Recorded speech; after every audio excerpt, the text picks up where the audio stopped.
Selamat datang kembali di kanal Kebijaksanaan Leluhur, sahabat-sahabatku yang budiman. Hari ini, kita akan memulai sebuah perjalanan yang luar biasa untuk menelusuri jejak salah satu tokoh paling inspiratif dalam sejarah, Sang Raja Baja, Andrew Carnegie. Ketika kita mendengar nama Andrew Carnegie, mungkin yang terlintas di benak kita adalah kisah seorang imigran Skotlandia miskin dengan semangat yang lebih keras dari baja.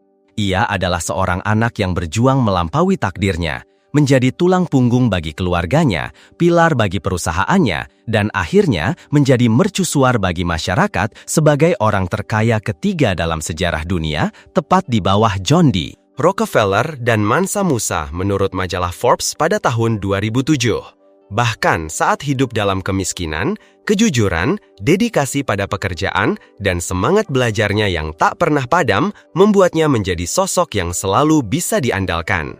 Dan ketika kekayaan melimpah ruah, ia tetap hidup sederhana, menjaga reputasinya, adil dalam menggaji karyawannya, dan bahkan mendirikan dana kesejahteraan untuk mereka. Ia berhenti di puncak kesuksesan setelah menjual perusahaannya Carnegie Steel kepada raksasa keuangan J.P. Morgan. Setelah itu, sebuah babak baru dalam hidupnya dimulai. Ia menyumbangkan lebih dari 90% kekayaannya untuk kegiatan amal, berinvestasi dalam pendidikan, membangun sekolah, perpustakaan, dan berbagai yayasan untuk menyebarkan cahaya pengetahuan serta meningkatkan taraf hidup masyarakat. Ia menjadi teladan cemerlang bagi orang-orang kaya di seluruh dunia pada masanya, hidup dengan moto yang mulia, menjadikan dunia tempat yang lebih baik dari saat kita pertama kali melihatnya adalah sebuah dorongan yang luhur. Maka dari itu, dalam rangkaian video ini, Kebijaksanaan Leluhur akan membagikan 15 pelajaran hidup berharga yang bisa kita petik dari perjalanannya, dari masa-masa sulit hingga puncak kejayaan. Pastikan Anda mengikuti setiap bagiannya, karena setiap kisah menyimpan permata kebijaksanaan yang tak ternilai. 15 pelajaran sukses dari Raja Baja, Andrew Carnegie. Andrew Carnegie lahir pada 25 November 1835, adalah seorang pengusaha Amerika keturunan Skotlandia yang dijuluki sebagai Raja Baja. Ia adalah salah satu tokoh kunci yang mendorong industri baja Amerika Serikat ke puncak kejayaannya pada akhir abad ke-19. Lahir di kota kecil Dunfermline, Skotlandia, ia berimigrasi ke Amerika Serikat pada tahun 1848. Perjalanannya dimulai dari bawah, sebagai pekerja di pabrik gelondong benang, lalu menjadi staf kantor, kurir pesan, hingga manajer umum perusahaan kereta api Pennsylvania. Dari sana, ia memberanikan diri membuka perusahaan bajanya sendiri, Carnegie Steel. Melalui merger dengan perusahaan lain, perusahaannya kelak menjadi United States Steel Corporation, salah satu korporasi baja terbesar di dunia. Dengan kekayaan dari bisnis bajanya, Carnegie mendedikasikan sisa hidupnya untuk kegiatan sosial, terutama dalam bidang pendidikan dan perdamaian dunia. Ia mendirikan Carnegie Corporation of New York, Carnegie Endowment for International Peace, dan banyak lembaga lainnya. Ia menggunakan sebagian besar hartanya untuk membangun perpustakaan, sekolah, dan universitas di seluruh dunia, serta dana pensiun bagi para mantan karyawannya. Menurut majalah Forbes pada tahun 2007, kekayaan bersihnya mencapai 298,3 miliar dolar Amerika, menjadikannya orang terkaya ketiga dalam sejarah. Pada tahun 1901, ia menjual perusahaannya kepada J.P. Morgan dengan harga sekitar 480 juta dolar Amerika. Sejak saat itu, ia mendedikasikan hidupnya untuk filantropi, meninggalkan warisan yang jauh lebih berharga daripada uang. Berikut adalah pelajaran-pelajaran yang bisa kita petik dari kehidupannya yang luar biasa. Pelajaran pertama, bekerja keras, terus belajar untuk meraih peluang dan menjadi orang yang dapat dipercaya. Pada usia 12 tahun, keluarga Carnegie pindah ke kota Pittsburgh, di mana mereka harus berdesakan di sebuah ruangan sempit milik bibi mereka. Ayahnya, William Carnegie, mencari nafkah dengan menjual kain, sementara ibunya hanya mendapat beberapa keping uang dari memperbaiki sepatu. Di tengah kesulitan itu, Andrew muda mulai bekerja di sebuah pabrik tekstil. Bayangkan, Seorang anak laki-laki bekerja 12 jam sehari, 6 hari seminggu, dengan upah mingguan yang sangat kecil, hanya $1,2. Meskipun kondisinya sangat keras, Carnegie menemukan tujuan yang jelas. Dalam autobiografinya, ia menulis, "Saya telah menghasilkan jutaan dolar, tetapi tidak ada kebahagiaan yang bisa menandingi kegembiraan yang saya rasakan dari upah pertama saya minggu itu." Etos kerjanya yang luar biasa menarik perhatian seorang produsen lokal yang menawarinya pekerjaan menjalankan mesin uap. Gajinya naik menjadi $2 seminggu, tetapi pekerjaan itu membuatnya sangat kelelahan hingga ketulang. Setelah beberapa minggu, ia hampir menyerah dan ingin berhenti. Namun, di tengah keputusasaannya, ia teringat akan pengorbanan kedua orang tuanya. Ia tahu ia tidak boleh menyerah. Pada suatu hari, Carnegie yang saat itu bekerja di sebuah pabrik memanfaatkan waktu luangnya dengan sepenuh hati untuk mengasah kemampuan matematikanya. Ia melihat sebuah peluang dan tidak menyia-nyiakannya, hingga akhirnya berhasil menjadi seorang pegawai kantor. Sekitar setahun kemudian, seorang manajer kantor telegraf lokal sedang mencari seorang pengantar pesan yang baru. Nama Carnegie pun muncul sebagai seorang pemuda yang dapat diandalkan dan sangat rajin, dengan gaji $2,5 per minggu. Setiap hari, ia harus berlari mengelilingi kota, dan justru dari pekerjaan inilah, ia berhasil mengenal dan menghafal nama-nama hampir semua pebisnis dan tokoh-tokoh penting di wilayahnya. Ada sebuah kisah yang sangat menginspirasi dari masa-masa ini. Diceritakan bahwa saat menjadi seorang anak pengantar telegram, ia memiliki impian yang membara untuk menjadi seorang operator telegraf sejati. Maka, setiap malam setelah jam kerjanya usai, ia tidak langsung pulang beristirahat. Sebaliknya, ia belajar kode Morse dengan tekun. Di pagi hari, ia akan datang lebih awal dari yang lain hanya untuk berlatih mengirimkan pesan. Suatu pagi, sebuah keajaiban terjadi. Sebuah pesan yang luar biasa penting datang dari Philadelphia, namun belum ada satupun operator telegraf yang tiba di kantor. Tanpa ragu, Carnegie muda langsung berlari ke mesin, menerima dan mengirimkan pesan itu dengan sempurna. Pada hari itu juga, ia dipromosikan menjadi operator telegraf dengan gaji yang dilipat gandakan. Di kemudian hari, ia sangat suka menceritakan kembali kisah sukses pertamanya ini. Dari cerita ini, kita bisa memetik pelajaran yang sangat berharga. Jika kamu ingin menjadi seseorang, mulailah bertindak seolah-olah kamu sudah menjadi orang itu. Pada suatu malam, atasan Carnegie memujinya di depan semua orang, menyatakan bahwa ia adalah pengantar pesan terbaik di kantor dan menjanjikannya sebuah hadiah. Momen yang begitu membanggakan itu membuatnya terharu hingga meneteskan air mata. Tak lama setelah itu, Carnegie diminta untuk menggantikan seorang operator telegraf yang dipromosikan, dan ia pun resmi menjadi pegawai penuh waktu.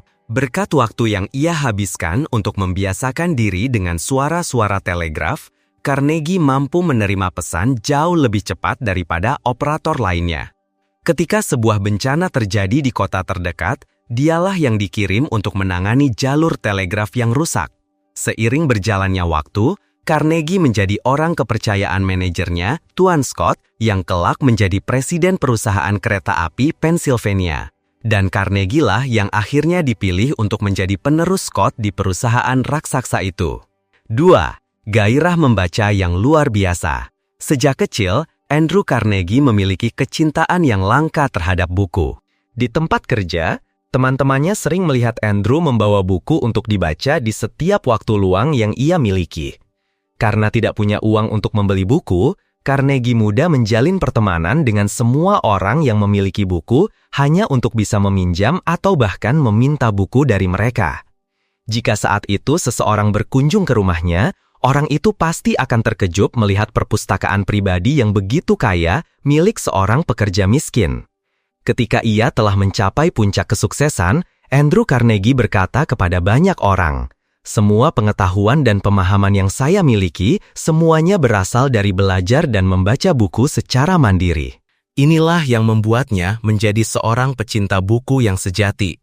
Saat masih kecil, ia tidak punya banyak buku, tetapi ia rajin mengunjungi perpustakaan umum milik Kolonel James Anderson untuk membaca buku secara gratis. Buku-buku inilah yang memberinya pengetahuan untuk meraih kesuksesan, dan pengalaman ini pula yang menginspirasinya untuk menyumbangkan sebagian besar kekayaannya untuk mendanai perpustakaan dan dunia pendidikan di kemudian hari.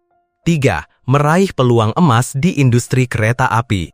Di usia 18 tahun, sebuah kesempatan emas datang menghampiri Carnegie. Manajer kereta api Thomas A. Scott, orang yang sama yang kelak menjadi presiden perusahaan kereta api Pennsylvania, memperhatikan pemuda yang penuh harapan ini dan menawarinya pekerjaan sebagai sekretaris pribadinya.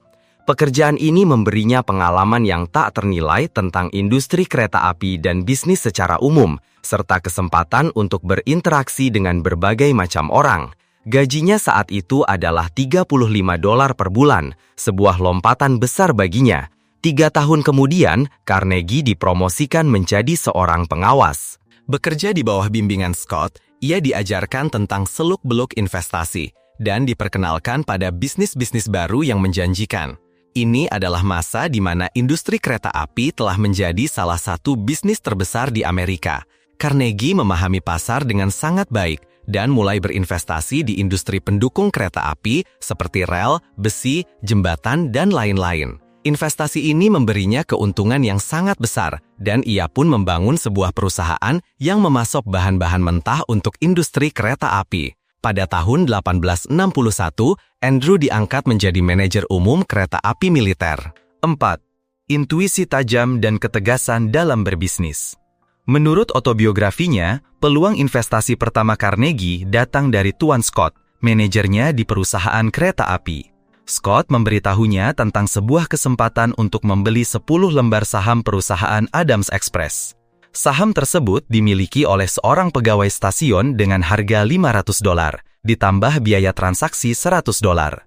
Dengan intuisi bisnis yang tajam dan tekad yang membara, ditambah dengan dukungan luar biasa dari ibunya, Carnegie berhasil mendapatkan uang $500 dengan menggadaikan rumah mereka, sementara sisanya dibayar dengan cara dicicil. Aktierne tilhørte en stationsmedarbejder i Adamsville og kostede $500 plus $100 i transaktionsomkostninger.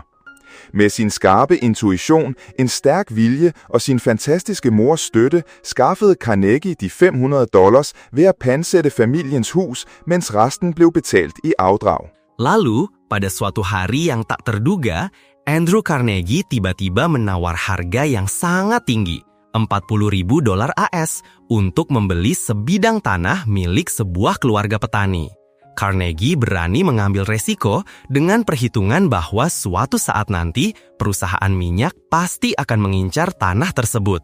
Entah karena keberuntungan atau visinya yang jauh ke depan, perkiraannya benar-benar menjadi kenyataan. Hanya setahun kemudian, tanah itu ditawar seharga $1 juta AS, tetapi ia menolaknya. 3 tahun setelah itu, harganya meroket hingga $5 juta AS. Bakat bisnis dan kepekaan yang luar biasa terhadap peluang inilah yang dengan cepat menjadikan Andrew Carnegie seorang jutawan. Ia kemudian berinvestasi di industri kereta api dan segera meraup keuntungan besar. 5. Berinvestasi di pabrik baja, besi tuang, dan kokas. Permintaan akan produk-produk besi terus meningkat, terutama untuk memenuhi kebutuhan peralatan industri di masa perang. Sebagai seorang investor di industri kereta api, Andrew Carnegie telah lama melihat bahwa kebutuhan akan baja untuk membangun kapal dan rel kereta api sangatlah besar. Terlebih lagi, jembatan-jembatan kayu yang ada saat itu tidak lagi mampu menahan beban berat dari rangkaian kereta api, bahkan yang hanya terdiri dari 2 atau 3 gerbong. Tiba-tiba, permintaan untuk membangun jembatan besi sebagai pengganti meledak di mana-mana. Di setiap tempat yang dilalui atau ingin dilalui oleh jalur kereta api, di sanalah jembatan besi harus berdiri kokoh. Carnegie menyadari bahwa negaranya membutuhkan perombakan infrastruktur secara besar-besaran. Ia sangat yakin bahwa baja akan menjadi material bangunan masa depan Amerika. Pada tahun 1870, Andrew Carnegie pun terjun ke industri baja. Ia semakin tertarik setelah Kongres memperlakukan tarif baru untuk baja impor. Carnegie mengumpulkan seluruh modal investasi yang telah ia kumpulkan dan menggunakannya untuk membuka sebuah pabrik baja. Andrew meninggalkan pekerjaannya di perusahaan patungan kereta api dan memfokuskan seluruh energinya untuk membangun pabrik baja tersebut. Perusahaan ini kemudian tumbuh dengan kecepatan yang luar biasa. Dan pada tahun 1887, pabriknya sudah mampu memproduksi sekitar 2.000 ton logam per hari. Perusahaannya telah menjadi produsen rel baja, kokas, dan besi tuang terbesar di dunia. Pada tahun 1888, Andrew membeli perusahaan saingannya, Homestead Steel Works. Kemudian, pada tahun 1892, ia menggabungkan semua anak perusahaan yang dimilikinya menjadi satu perusahaan baja raksasa yang diberi nama Carnegie Steel Company. 6. Mengakuisisi banyak perusahaan kecil dan merebut pangsa pasar terbesar di Amerika Serikat. Semakin cepat proses industrialisasi berkembang, semakin besar pula permintaan akan baja, dan bisnis baja Andrew Carnegie pun semakin berjaya. Andrew Carnegie terus-menerus memperluas dan membuka pabrik-pabrik baja baru. Banyak fasilitas dan perusahaan baja kecil yang ia beli untuk diperluas dan dimodernisasi teknologinya. Karena baja digunakan di hampir semua sektor industri, bisnisnya hampir tidak terpengaruh sama sekali ketika ada satu sektor industri yang mengalami kemunduran. Ia mengakuisisi banyak perusahaan kecil seperti Duquesne Steel Works, Lucy Furnaces, perusahaan milik Herman Frick, dan lainnya. Inilah awal dari kerajaan bisnis Carnegie. Pada tahun 1892, Amerika Serikat telah melampaui produksi baja kerajaan Inggris, dan lebih dari 75% dari total produksi tersebut adalah milik Andrew Carnegie. Selama 10 tahun berikutnya, Carnegie mendedikasikan hampir seluruh waktunya untuk industri baja. Karyanya di Carnegie Steel Company telah merevolusi produksi baja di Amerika Serikat. Carnegie membangun pabrik-pabrik di seluruh negeri, menggunakan metode dan teknologi yang membuat produksi baja menjadi lebih mudah, lebih cepat, dan lebih produktif. Pada tahun 1897, Carnegie meninggalkan Skotlandia dan membeli Kastil Skibo. Ia menyebut properti itu sebagai surga di bumi. 7. Berhenti di puncak kesuksesan. Pada tahun 1889, Carnegie Steel Corporation milik Andrew Carnegie adalah perusahaan baja terbesar di dunia. Pada tahun 1900, perusahaan ini memproduksi lebih banyak baja daripada seluruh Inggris. Pada tahun 1901, Carnegie menjual perusahaannya dengan harga sekitar $480 juta AS, setara dengan 2,1% PDB Amerika Serikat saat itu, kepada United States Steel Corporation yang dimiliki oleh legenda keuangan JP Morgan. Jika dihitung berdasarkan PDB Amerika Serikat pada tahun 2014, jumlah uang tersebut setara dengan sekitar $372 miliar AS. Di usia 65 tahun, ia memutuskan untuk menggunakan sisa hidupnya untuk membantu orang lain. Saat itu, ia telah menjadi orang terkaya di dunia.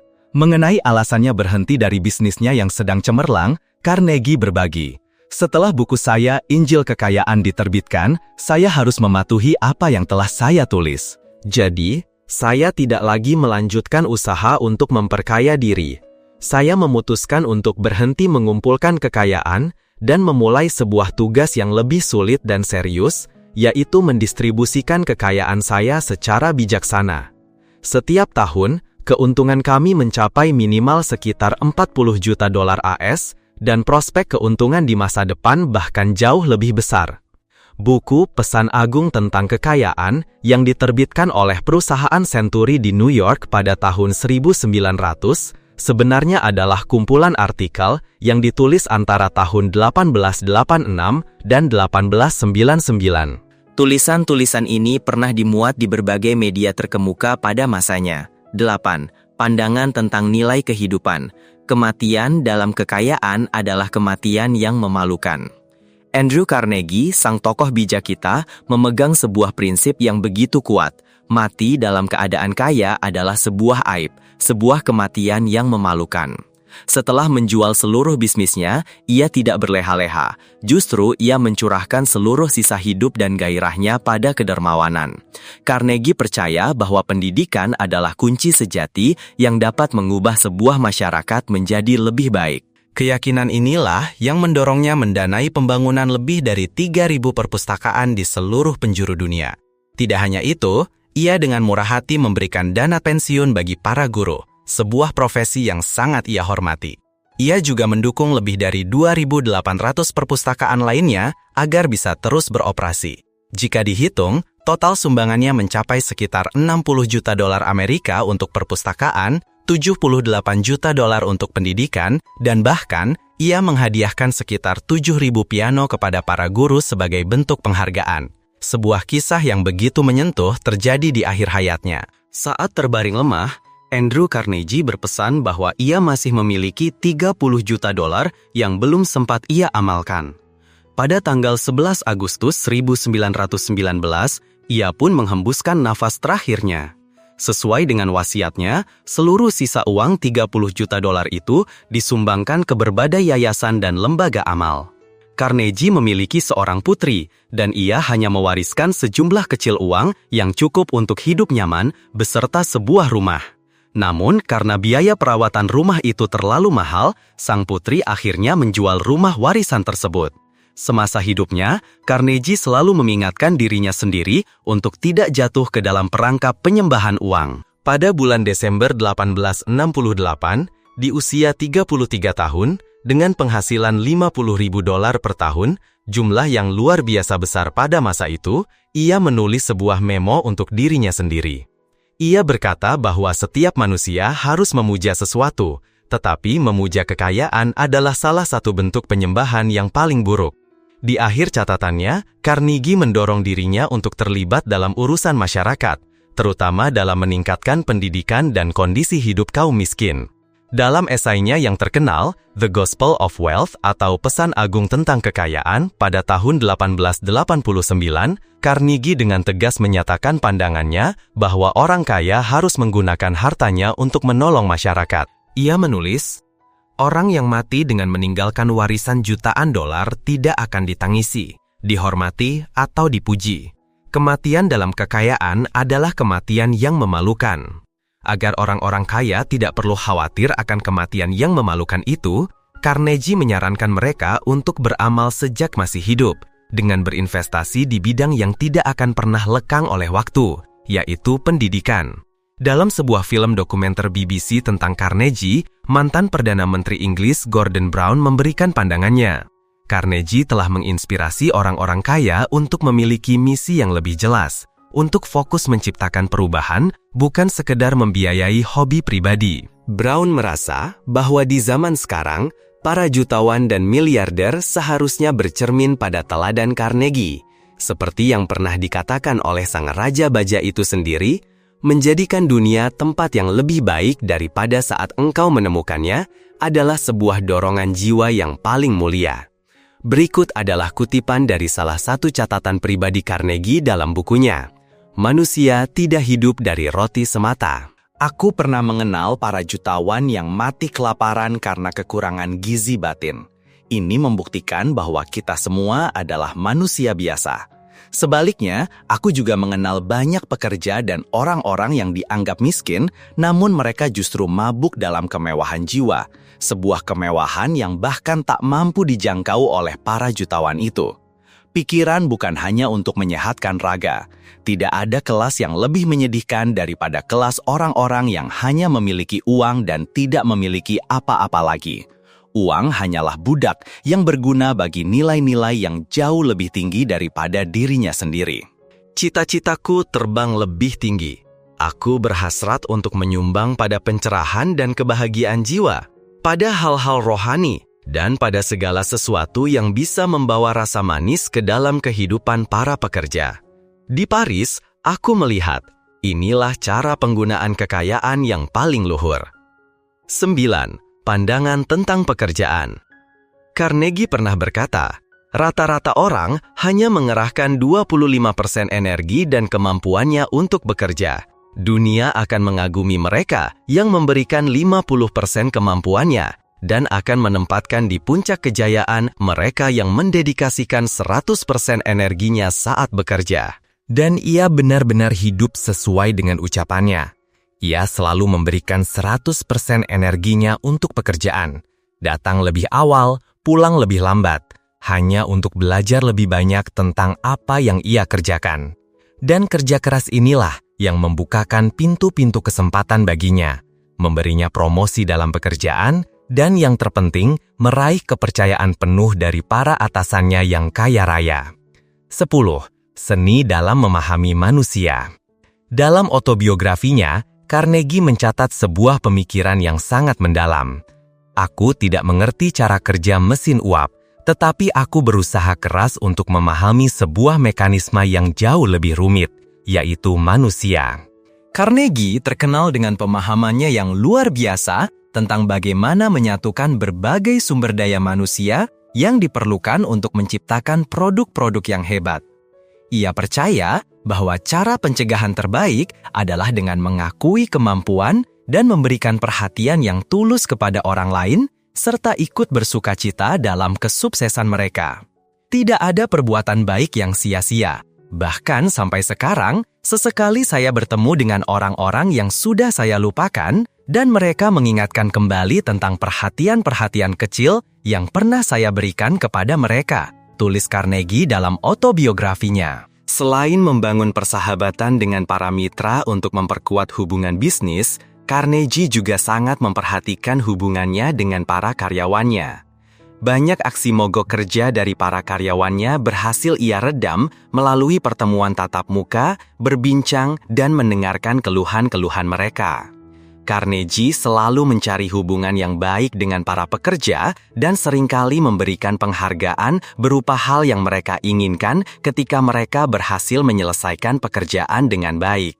Visi Andrew Carnegie dalam industri baja tidak terlepas dari kemampuannya yang sangat lihai dalam mengelola sumber daya manusia.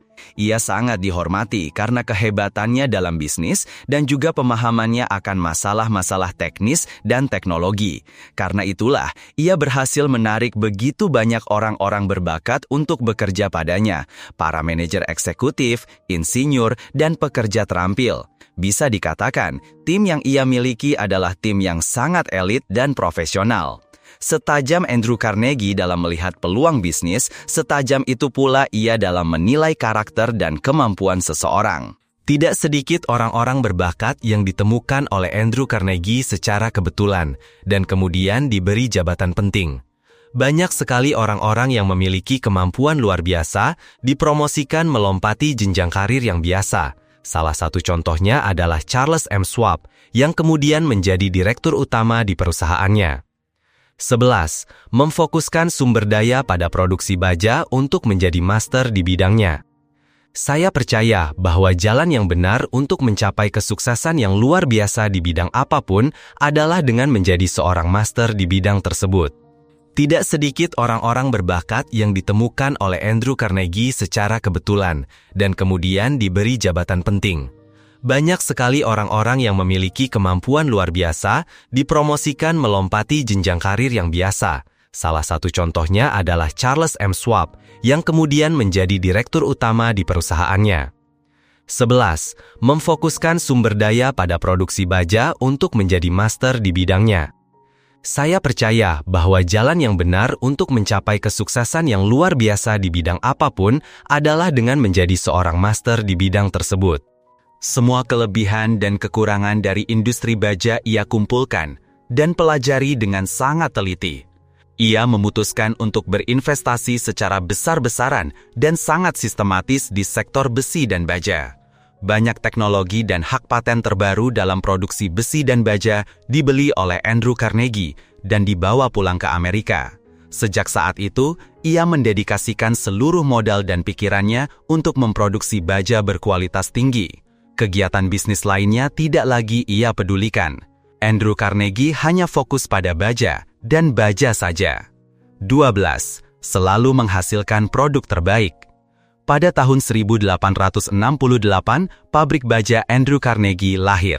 Sejak awal, Carnegie ingin segera menghasilkan produk baja kelas atas untuk memasok pembangunan jembatan, jalan, dan industri kereta api. Tungku peleburan bajanya dibangun setinggi lebih dari 20 meter dan dianggap sebagai yang tertinggi pada masanya. Kualitas baja dari Andrew Carnegie dianggap sebagai yang terbaik saat itu. Untuk membuat rel kereta api, orang-orang lebih memilih membeli besi dari Andrew Carnegie karena kandungan kotorannya sedikit dan kualitasnya tinggi, sehingga umur rel menjadi jauh lebih panjang. Produksi bajanya tidak pernah cukup untuk memenuhi permintaan. Volume produksinya pun terus diperluas. Sebagai seorang yang peka dalam bisnis, namun juga sangat cerdas dalam hal teknis, Andrew Carnegie selalu memperhatikan cara-cara untuk meningkatkan kualitas produknya. Meskipun tidak secara langsung meneliti dan mengembangkan teknologi baja, ia sangat peduli dan selalu mengikuti penemuan-penemuan baru serta perkembangan teknologi. Ketika jenis tungku peleburan baja yang baru ditemukan, ia hampir selalu menjadi orang pertama yang langsung menerapkannya. 13. Manajemen biaya yang luar biasa, menekan harga pokok, meningkatkan daya saing. Tidak hanya menjadi orang yang sangat peka terhadap peluang bisnis baru, Andrew Carnegie juga diakui sebagai seorang manajer industri yang brilian. Untuk menguasai pasar, kualitas produk saja tidak cukup. Produktivitas kerja yang sangat tinggi di perusahaan bajanya juga merupakan salah satu kunci kesuksesan. Berkat pengetahuannya tentang akuntansi manajerial dan kemampuan analisisnya yang hebat, Andrew Carnegie mampu menganalisis dengan tajam dan akurat faktor-faktor apa saja yang perlu ditekan untuk meningkatkan produktivitas dan menurunkan harga pokok produksi. 1 ton baja dengan kualitas yang sama yang diproduksi oleh Andrew Carnegie memiliki harga pokok hanya setengah dari harga para pesaingnya. Oleh karena itu, dominasi dan ekspansi baja Andrew Carnegie di pasaran adalah hal yang sangat wajar. Dengan kapasitas produksi yang raksasa, Andrew Carnegie secara proaktif bahkan membeli tambang-tambang biji besi besar untuk memastikan pasokan bahan baku yang stabil. 14. Bergaul dengan orang-orang hebat untuk belajar dari mereka. Teman-teman Carnegie bukanlah orang sembarangan. Banyak dari mereka adalah orang-orang kaya dan terkenal seperti J.P. Morgan, Mark Twain, hingga para presiden seperti Theodore Roosevelt dan William McKinley. Namun, hubungan ini ia jalin bukan untuk pamer atau menyombongkan diri. Oh, sama sekali bukan. Bagi Carnegie, setiap pertemuan adalah kesempatan emas untuk belajar langsung dari wawasan dan pengalaman unik mereka. Sepanjang hidupnya, ia adalah seorang pemburu ilmu dan nilai-nilai luhur, bukan semata-mata pemburu uang. Pengetahuan yang didapat dari buku dan pergaulan adalah harta yang sesungguhnya. Hidup yang baik adalah hidup yang membuka diri terhadap kebijaksanaan, karena hidup yang hanya diisi dengan uang pada akhirnya akan terasa hampa dan tak bermakna. 15. Menyelesaikan perselisihan dengan para pekerja. Dalam perjalanan memimpin pabriknya, Carnegie juga pernah menghadapi perselisihan sengit dan pemogokan buruh. Ia memahami betul bahwa bagi para pekerja, yang terpenting adalah diperlakukan dengan baik dan mendapatkan bagian yang adil. Berdasarkan prinsip itu, ia selalu bersikap sopan kepada para pekerjanya. Sesibuk apapun, ia selalu menyempatkan diri untuk makan siang bersama dan berbincang-bincang dengan mereka. Selain dengan lihai menjelaskan peran dan kekuatan kontrak kerja yang telah disepakati, Carnegie juga menjadi pelopor sistem upah yang revolusioner pada masanya. Ia menggabungkan upah minimum dengan pembagian keuntungan berdasarkan harga jual produk. Bertahun-tahun kemudian, sistem ini menjadi solusi jitu untuk masalah perselisihan antara buruh dan majikan, karena sistem ini membuat mereka benar-benar menjadi mitra sejati yang bersama-sama menanggung resiko dan berbagi hasil kerja keras. Inilah yang membantunya menyelesaikan konflik besar yang terjadi di bagian tanur tinggi di pabriknya. Dalam autobiografinya, Carnegie menuliskan sebuah pemikiran yang sangat mendalam. Dalam pekerjaan saya telah melihat banyak bukti bahwa masalah dengan para pekerja tidak selalu berasal dari masalah upah. Ia percaya, cara terbaik untuk mencegah perselisihan adalah dengan mengakui kontribusi para pekerja, peduli pada mereka, membuat mereka tahu bahwa kepedulian itu tulus, dan ikut berbahagia atas keberhasilan mereka. Saya bisa berkata dengan jujur, lanjutnya, bahwa saya sangat menikmati bertemu dan berbicara dengan para pekerja. Tidak setiap pertemuan hanya membahas soal uang. Justru karena itulah, semakin saya mengenal mereka, saya semakin menghargai mereka. Mereka memiliki 2 sifat yang luar biasa, sangat terbuka kepada atasan mereka, dan lebih terbuka lagi satu sama lain. Carnegie tidak hanya berbicara, ia juga bertindak. Ia selalu mendengarkan, dan memberikan solusi yang membuat para pekerja bahagia, sementara perusahaan juga diuntungkan. Contohnya, ia mengubah sistem pembayaran gaji dari 2 mingguan menjadi bulanan. Ia membangun koperasi yang menjual bahan makanan dengan harga pokok khusus untuk para pekerja. Ia bahkan menawarkan bunga untuk mendorong para pekerja menabung di perusahaan. Uang simpanan itu dijaga terpisah, tidak digunakan untuk bisnis pabrik. Sebaliknya, uang itu ia jadikan dana kredit yang bisa dipinjam oleh para pekerja jika mereka ingin membangun rumah impian mereka. Tindakan-tindakan nyata inilah yang membuat para pekerja merasa terikat dan loyal kepada perusahaan, yang pada akhirnya meningkatkan produktivitas dan efisiensi kerja secara luar biasa. Puncaknya, Carnegie kemudian mendirikan dana bantuan Andrew Carnegie untuk mendukung para pekerjanya. Sebagai bukti betapa dalamnya rasa terima kasih mereka, para pekerja, mulai dari pandai besi, operator mesin, teknisi listrik, hingga manajer gudang, menulis sebuah surat yang mengharukan untuknya. Begini bunyinya. Kami, para pekerja pabrik baja Homestead, melalui surat ini dan komite kami, ingin menyampaikan penghargaan setinggi-tingginya atas kemurahan hati Anda dalam mendirikan dana bantuan Andrew Carnegie bulan lalu. Kami telah menerima laporan tentang kegiatan dana ini. Kami sungguh kagum dengan perhatian yang selalu Anda berikan kepada kami. Kami percaya bahwa dana bantuan Andrew Carnegie adalah berkah terbesar bagi para pekerja. Setiap dari kami merasakan bahwa mereka yang tadinya hidup dalam kegelapan dan keputusasaan, kini telah melihat cahaya harapan dan keyakinan dalam hidup. Kisah Carnegie mengajarkan kita bahwa kekayaan sejati tidak diukur dari uang, tetapi dari kebijaksanaan dan kepedulian terhadap sesama. Terima kasih telah menyimak perjalanan inspiratif ini di kanal Kebijaksanaan Leluhur. Jika Anda merasa video ini bermanfaat dan memberikan pencerahan, jangan ragu untuk menekan tombol suka, berlangganan, dan bagikan kepada orang-orang yang Anda sayangi. Kami juga sangat ingin mendengar pemikiran Anda. Pelajaran apa yang paling berkesan bagi Anda dari kisah ini? Tuliskan pendapat Anda di kolom komentar di bawah. Mari kita berdiskusi dan tumbuh bersama.